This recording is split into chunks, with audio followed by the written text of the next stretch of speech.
দর্শক, রাজবাড়ীর পাংশার পদ্মা ব্যারেজ এলাকা থেকে সহকর্মী শাহিন রেজা জানাচ্ছেন সেখানকার সর্বশেষ খবর।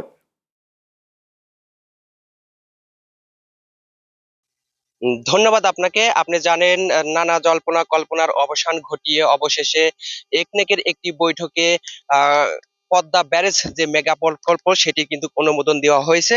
আমি এই মুহূর্তে রয়েছি রাজবাড়ী জেলার পাংশা উপজেলার হাবাসপুর পদ্মা নদী ঘাট এলাকায়।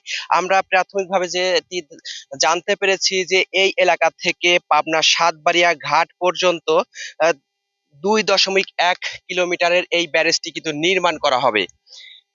আর এই ব্যারেজটি যদি বাস্তবায়ন হয় তাহলে রাজবাড়ী সহ দক্ষিণ পশ্চিম অঞ্চলের শুষ্ক মৌসুমে যে পানির অভাব দেখা দেয়, এই ব্যারেজ হলে সারা বছর নদীতে পানি ধরে রাখা সম্ভব হবে।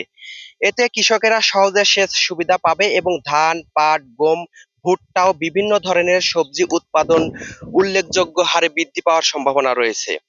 আমরা আরেকটি বিষয় প্রাথমিকভাবে জানতে পেরেছি, এই ব্যারেজটি বাস্তবায়ন হলে প্রায় 28 থেকে 29 লাখ হেক্টর জমিতে কিন্তু সেচ সুবিধা দেওয়া সম্ভব হবে। এতে প্রতি বছরে প্রায় 24 লাখ টন ধান আরো বেশি উৎপাদন হওয়ার সম্ভাবনা রয়েছে।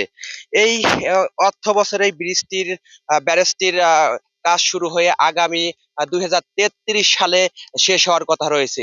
এই ব্যারেজটি যদি নির্মাণ কাজ শেষ হয় তাহলে রাজবাড়ী সহ দক্ষিণ পশ্চিম অঞ্চলের যে জেলাগুলো রয়েছে এই জেলার মানুষের কিন্তু জীবনযাত্রার মান আরো উন্নয়ন হবে এবং তারা অর্থনৈতিক দিক থেকে কিন্তু আরো এগিয়ে যাওয়ার সম্ভাবনা রয়েছে। রাজবাড়ী পদ্মা ব্যারেজ এলাকা থেকে এই ছিল আমার কাছে সর্বশেষ সংবাদ।